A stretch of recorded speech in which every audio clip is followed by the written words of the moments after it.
people are reaching for control. And in large systems, control isn't really available to us. We're finally, I feel like, starting to find things that actually work to bring organizations closer to reliability. I feel like we have to fail more. We have to practice in failure. Because if we don't develop the abilities and the muscles and the skills and the reflexes. We also don't discover where we're brittle. Hi, I'm Charity Majors. And I'm Shelby Spees. And you're listening to Observability Cast, or o11ycast, a fortnightly series about the art and science of making production systems observable, easy to maintain, and appropriately reliable. o11ycast is brought to you by Heavybit, a program dedicated to helping startups take their developer products to market. For more information, visit heavybit.com. If you're interested in being a guest on this show, or if you have a specific topic you'd like us to dive into, you can reach us on Twitter at o11ycast. I've been at Blameless for about 6 months. And when I showed up, I'm the first SRE, full time. And the team had built quite a lot of software with logging, and there were some metrics here and there. But there was a lot of time spent in incidents where we would be trying to figure out what's going on. And there were a lot of incidents in the past where we didn't figure out what happened. And so I had a lot of work to do in kind of reinventing the SRE program and other things around, but kept pointing out and saying, hey, we don't have enough observability in this system until it came to a head. And at one point we had a incident with a customer where the customer very clearly said to us, we're very unhappy with this behavior. And that was the opportunity for me to go to leadership and say, hey, we need to pull back some feature velocity and use it to deeply invest in observability because we can't even tell people what is going on. Right. And so if we can't solve that problem, we're going to be continually in incident hell and not making forward progress. You can't even understand it for yourselves. Like that's the first step, right? Is understanding it before you could even help to explain it to someone else or fix it or anything. And we see this so often where people they want to move so fast and they're just sprinting off in all different directions and they can't see what the fuck they're even doing. Yeah. Amy, this sounds like a great time to introduce yourself. Sure, yeah. So I'm Amy Tobey. I've been doing what we call SRE since about 1999. Before it was SRE. Before DevOps. And so, starting with things like monitoring projects, doing Unix stuff, writing Perl. But, over that 20 years, as I've come to these places of observability and SLOs and where we are in modern SRE, because we're finally, I feel like, starting to find things that actually work to bring organizations closer to reliability. Whereas that first 15, 18 years really was a lot of progress. Yeah, a whole lot of shoveling shit. And where, I want to go and build something nice and I'm too busy cleaning out the barn. Yeah. I find it interesting that at Blameless, you're facing customers without being able to explain what's going on, when a lot of the purpose of the Blameless tool is to help with incident review, by my understanding. Yeah. And so how did that play out? That has been my primary tool for convincing people that we need to do this investment. I think part of it is me bringing my experience in being in and out of the trenches, and then bringing that concept and saying, hey, our audience, our customers have a higher expectation than you're going to get at a consumer company or even maybe some of the monitoring companies, right? Because our tool primarily gets used when things are already going wrong for someone. And so the reliability of our tool is absolutely a paramount feature of it. And so that's really what most of my work has been in my time at Blameless, has been our number one feature is reliability, because our audience is people who care about reliability. You said you've been doing this since 99, and it feels to me like we're starting to reach the point as an industry where we have some institutional memory. And you see this with, young companies, every team, we all kind of have to learn this stuff over and over. But it always seems like the right thing to do is to move fast and to just do something, right? It always seems like the right thing to do is just, get it out the door. And you kind of have to see that fail a few times before you can kind of retrain yourself to look for different things in that cycle and pause at different places. It's like reaching for a different kind of certainty, reaching for a different kind of comfort, maybe, with what's going on. I have a simpler view that's a little less pleasant, which is people are reaching for control. And in large systems, in the systems we run today, control isn't really available to us. Yeah, I think you're absolutely right. But like the urge to like reach for control, like it kind of has to be retrained. Like we kind of have to like let our rational brain take over and go, okay, I did this 10 times. Every time I reached for control. Now what's really happening, and what can I really expect out of this? And how can I act in a way that will produce the best outcome?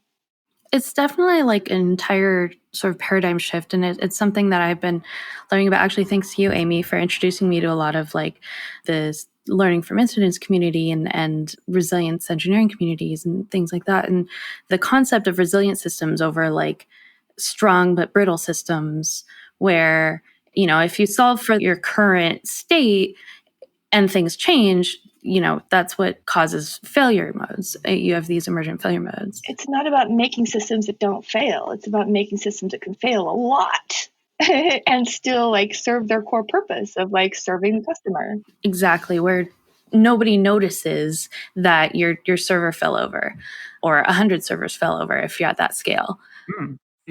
My training early in my life was I was a band nerd and then went to college to be a music educator. And obviously that's not what I ended up doing. But all through that, there's a common phrase that gets said a lot is practice makes perfect, or perfect practice makes perfect. And I feel like that what Charity was saying about we have to fail more.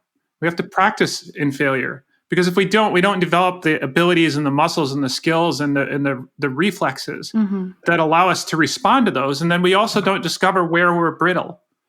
And so we don't really have a choice. I mean, there was that brief moment when Amazon Web Services was first starting to take root, when it was so bad, it failed so much that we kind of built these muscles because we had to, because instances would just die all the time. And then it got good. And then things started getting more brittle again. At least that's what I saw. Yeah. And so it was, again, we fell out of practice. We spent too much time on the couch. And now we have starting to develop actual discipline like chaos engineering that'll actually help us exercise our abilities. Yeah. It's about retraining ourselves to embrace this, and to feel and to be I've always been excited when things fail. I'm like, that's when I click into my happiest self. I'm just like, oh my God, everything's fucked. This is amazing. But I feel like you can practice that too. You can do that intentionally. You can just go, this is exciting. This is rare. This is one of the moments where, like, I don't know, I feel most alive when things are just completely on fire. And I think that like we underestimate our own ability to teach ourselves to react in different ways to situations, right? Like, I think that there's something to be said for just like, consciously going, okay, I'm going to decide to react in a different way the next time something like this happens. And it's stupid and scary and annoying to me how much this mirrors becoming an adult, because like becoming an adult is about, what do the psychologists call it? They call it mastering your executive brain, right? Like making the meta brain drive more so that you're not just reacting and existing in a space of like id, but you are noticing your reactions, paying attention to them, identifying them, communicating them, and making decisions about how to act that are consistent with your long-term goals. Right. But not everybody's good at that. Oh, no. And there's an intersection with neurodivergence there, which I would be surprised if any of the three of us turned out to be normal. My own experience is that, I struggled through school with ADHD, undiagnosed, unmedicated, all that. And I still am because I developed skills to cope with it. But I feel like part of the trajectory of my career was that I landed in operations early. And I got to bring it to bear as a skill as opposed to a handicap. Yeah. And I feel like that's starting to become something that more people are like these skills that we developed. Yeah. Or neurodivergence, I'm not going to claim you two are without. No, absolutely. It, like I remember trying to work as a software engineer and it was just so tedious. The idea that I would know what code I was supposed to write like days, weeks in the future, like I just lost all interest in computers. And I gravitated towards ops because, and I was diagnosed with ADHD just last year. And everyone in my life was like, oh, of course. Duh. And I was just like, what are you talking about? It had never occurred to me.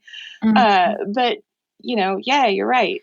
I think it's really interesting. And it's a theme that comes up a lot. And I I appreciate sort of the metaphor of like adulthood, or we were hearing from Donna at Launch Directly today at SRE from Home about like parenting and DevOps and how like you're just improvising all the time. You have no idea what you're doing.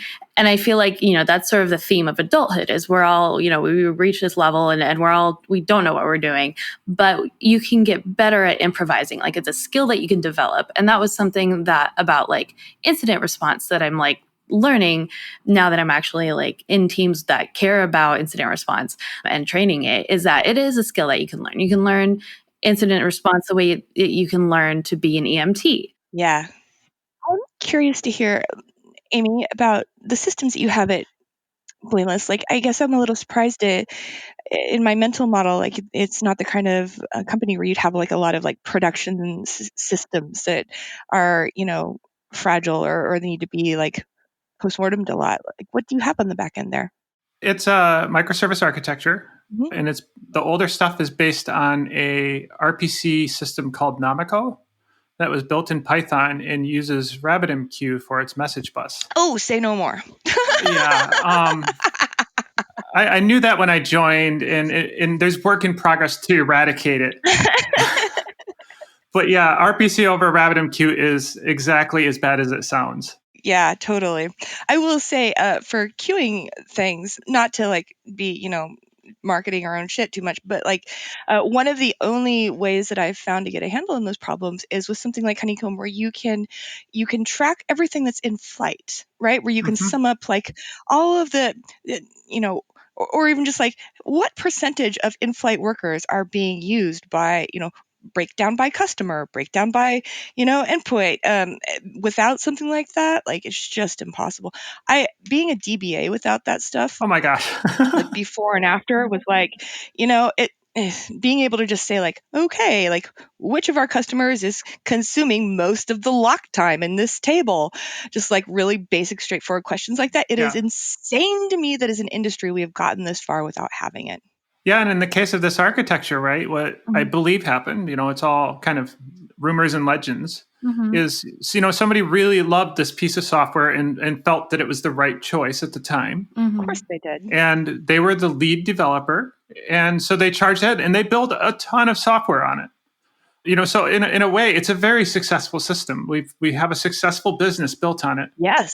You have survived long enough to hate yourselves. And like now the trick is turning what we've learned from that experience into what we're calling our multi-tenant re-architecture. Yeah. Which is switching from, we continue with microservices and kind of leaning heavily on the microservice architecture to get out of that RPC system.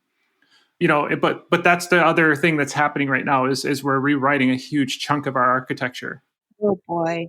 So the Parse story in a nutshell was, we wrote this very popular mobile backend as a service using Ruby and Rails.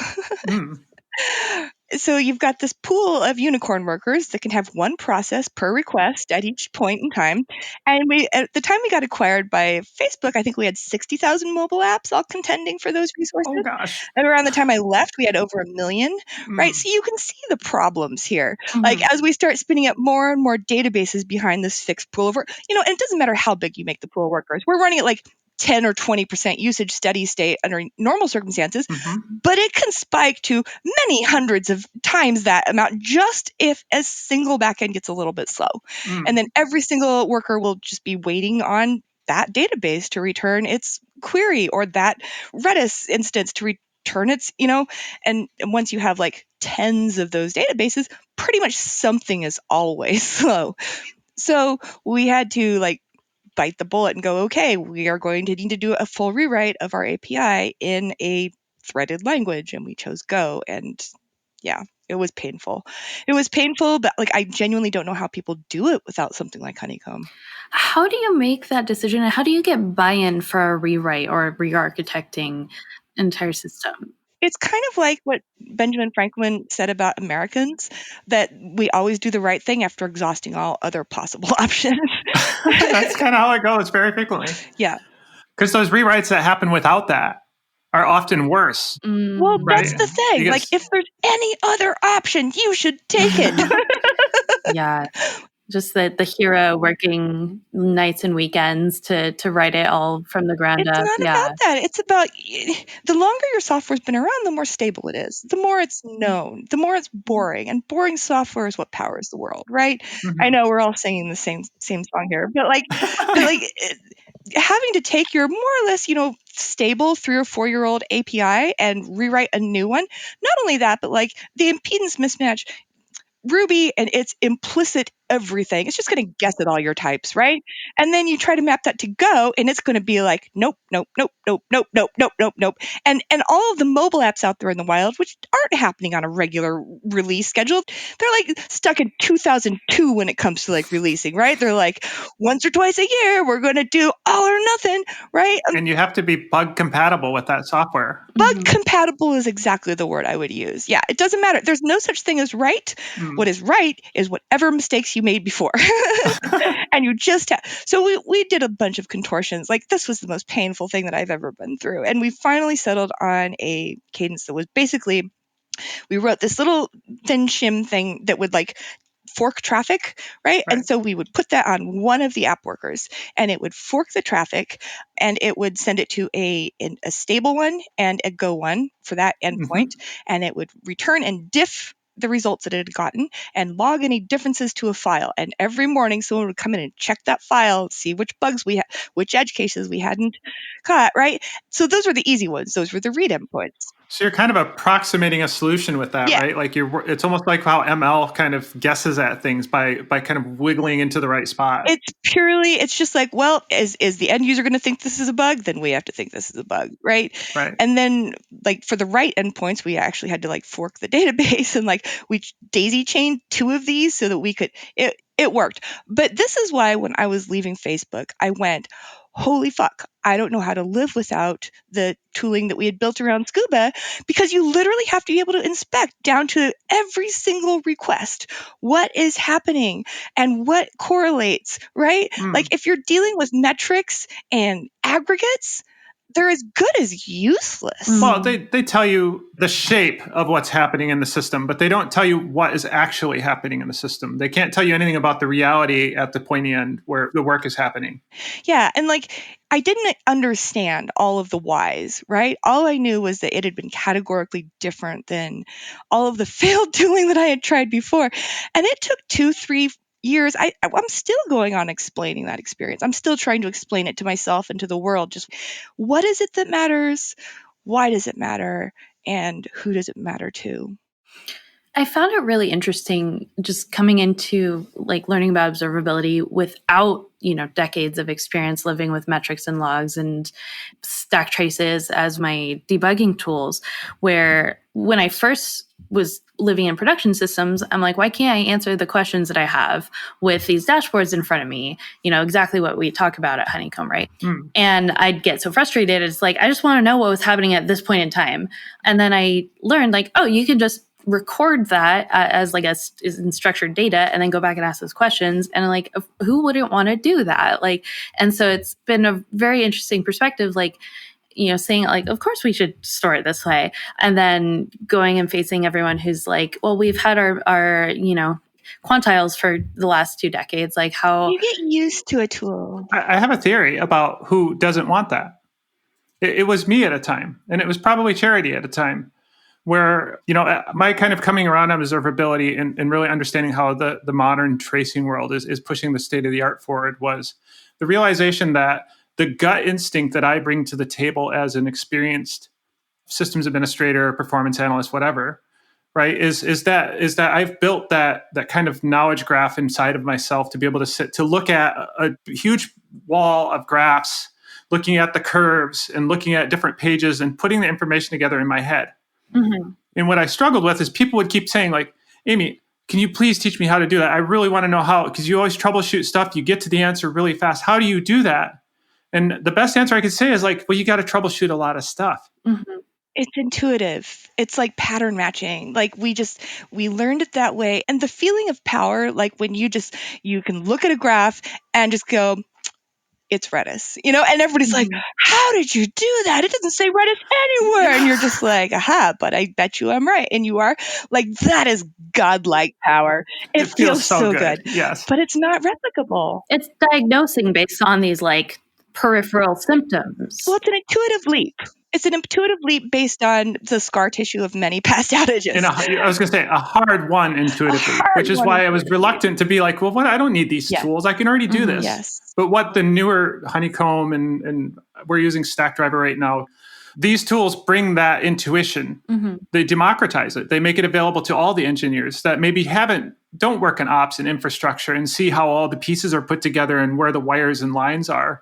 But that, now these tools connect things for us. Yeah. So it's a cognitive assist. Now everyone can make those intuitive leaps at the speed that maybe Charity and I were doing it 10 years ago. One of the things that I've come fairly recently to realize is key to this is that when you're giving software engineers tools, you need to give them tools that speak the language that they speak all day, which is endpoints and variables and functions and services.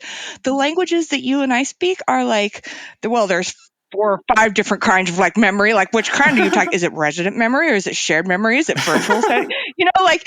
Like we're very good at translating from one to the other, and that's not an expectation that I think is reasonable for your average engineer, because what they need to know is each request able to execute, and if not, why not? And that's it. Like, they don't need to think about all the different kinds of memory. What they need to know is if they just shipped a change, did it triple the size of the memory usage? Like, that's useful information. Right. But the memory usage is really all that they need to know. There's an analogy that stuck in my head years ago is, I don't remember where I read it, but it was about why in detective shows, they always show the detective with the flashlight in a dark room, shining a flashlight. And somebody gave a great explanation that said that, well, the neat thing about using a flashlight like that is it directs your focus into a smaller area. So you're more likely to notice details in that small area than if you're in a well-lit room trying to observe everything. So one of the things that these modern tools are doing is they're bringing our focus closer to the problem more quickly. And so it is the flashlight in the dark that lets us kind of make those intuitive leaps. And so now in a software engineer who maybe has a ton of context in programming languages and build tools and all of that stuff, doesn't need all of that other context and infrastructure because they get spotlighted into where they are strongest, where they are going to notice the right things. Yeah. They need to know the consequences of the changes that they have just made, And I think that I get unfairly maligned sometimes for shitting all over metrics. I believe that the metrics, the aggregates, the Datadogs, the Prometheuses of the world, that is the right tool for the job if you're managing infrastructure. It's an amazing tool. It's an amazing toolkit. It is what you need. You need to care about capacity planning. You need to care about, in aggregate, am I doing my job? Is the infrastructure serving its purpose? What you don't give a shit about, all the 500s that the software engineers are out there causing, you can't feel personally responsible for every one of them because they aren't all your fault. Right. There's only so much you can do. And there's like this constant debate or just like push-pull dynamic about should we care about the error rate or not? Because we care about some errors, right? The ones that are caused by infrastructure. Well, we should care about the error rates that our customers care about. Well, yes, but, from a perspective of responsibility, I've been thinking about trying to draw the lines between what does a tool like Honeycomb need to provide? And it is the information that software engineers need to know to course correct, to understand the code that they're putting out in the world. But then infra teams, and most of my ops people work for Amazon, right? But they have a different need. They don't need to give a shit about my customers. Right. And I think that platform providers are the ones where, working as a platform provider at Parse is where this became a very crisp thing to me. It's you are both the infrastructure provider and you're writing, your own APIs and tools and stuff. And it could be very difficult to tease apart, are these 500s that we cause that are our fault or ones that our customers cause that we're enabling because we're a platform, but it's not our job to fix them. Right. So where does that go? Right. We've identified something that maybe is unexpected behavior. And kind of my specialty lately, I'm trying to make this more about me, is what? So we discover these things happening in production, and very often still, even in orgs that have SRE teams that have pretty strong software teams, like what I'm doing now is, but the information just kind of fell on the ground. Right. When I say it's not our problem, it's their errors, the responsibility that I think we do have to them is to surface enough information that they can be self-serving, that they Totally. can understand what they've done, that they can correct it, that they can. I think that there's a pretty clear line of demarcation between the stuff that I can control and the stuff that I am providing that I can't control. I can't control how users are going to use it, right? I just need to give them a good experience on my platform, and I need to make it clear enough to them when they've done something wrong, when they've used my service wrong. I need to help them self-serve so that they can figure out how to fix that, assuming they are other engineers. But there's another side to that, right? Is when we discover these conditions where the users are using the API wrong, and there's one, as you mentioned, an avenue where we go and engage with our users, DevRels like Shelby and I do, and work with them to do it better. But there's also that information needs to go back to our product teams. Mm-hmm. So when they're designing V2 of the API or the next API, at least, that information is available to make better decisions. I think what I'm thinking of here specifically is, people would use the Parse API and they would write these horrendous database queries, like the worst database. Like they'd be doing something that seemed pretty legit, through the API, and it would translate into, 5 full table scans on, hundreds of millions of rows, just like 5 times. Because why not?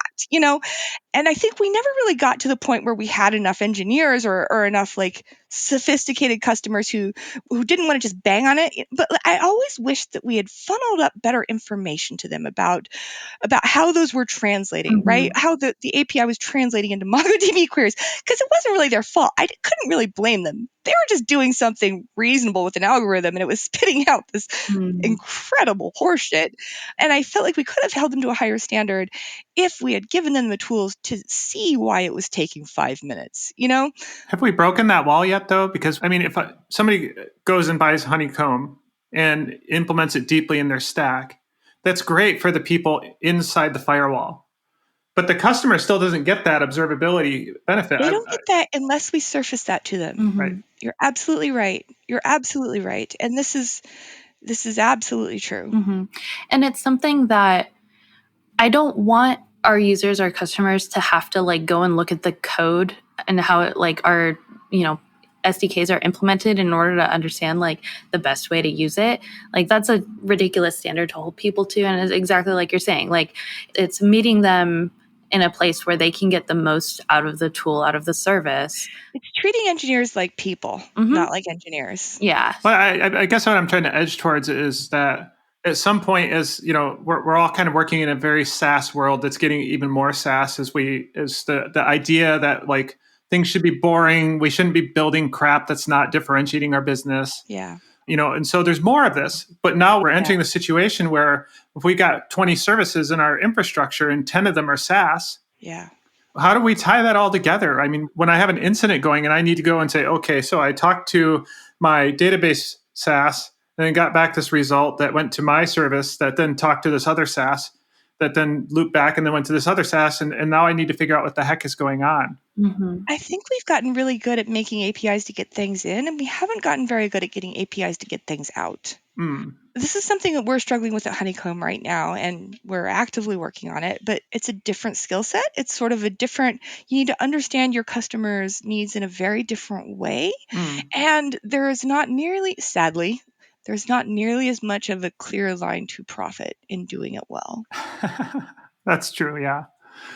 Yeah, I keep thinking about similar space things, and I keep coming to I'm probably not going to be able to build a business around this. Might have to talk somebody big into building a foundation or something, and that's not going to happen. But I do think that there is something really, really valuable here, and it's deep value, it's long-term value, it is interoperability value, and so I do think that we will get there. It's just going to be, it's later. You need to have established yourself. You need to not be worrying about survival when you tackle these problems, or I think you'll make poor decisions. But shifting back to kind of the current state of the art, that's often how people get in the hole where, struggling, trying to achieve a place of feeling confident. Yeah. But unable to get there because the tools aren't available, the observability is not there, the infrastructure just isn't evolving because there's no direction. That is true. Now, In terms of like observability and instrumentation, I think that the serverless kids have it right here. I think that like as long as your platform is instrumentable in the way that serverless is, which is to say they assume no log files, no log lines, no anything except the code that you're writing should be able to report on its status, right, at any point. And that, like when people are asking me like how to instrument in the brave new world, I'm always like, think of how serverless does it, because I think that those are the right bundle of assumptions and practices to kind of work towards. And like most things that let you, Amazon functions, et cetera, you can make your software report its status back to you. And if you're using something like Honeycomb, which is a sort pretty agnostic, you can just send events to it from anywhere, knit them together with a trace ID so that you're persisting it, whether it bounces around from system to system, that's fine. As long as you as the provider are persisting those fields and allowing people to do the tracing and to report back out, right. I think that's a pretty achievable bar. Yeah, I don't think the modern serverless is even possible without that, right? Because they'd just be little black boxes that break all the time and you can't do anything about it. Yeah, but when you're talking about knitting together all of these different platforms, that is a standard that I would feel comfortable holding everyone to. Absolutely. I'm with you on that. Well, I think we've just solved all the world's problems. Thanks for joining us today, Amy. Thanks for coming, Amy. This is delightful. Yeah, it was my pleasure. That was a delightful conversation that I enjoyed and hope you did too. If you're interested in being a guest on this show, or if you have a specific topic you'd like us to dive into, you can reach us on Twitter at o11ycast. To learn more about Heavybit, visit heavybit.com. And while you're there, check out their library. It's packed with amazing talks on sales, marketing, product, and general management from founders of developer tools companies and other industry leaders. Hope to see you next time.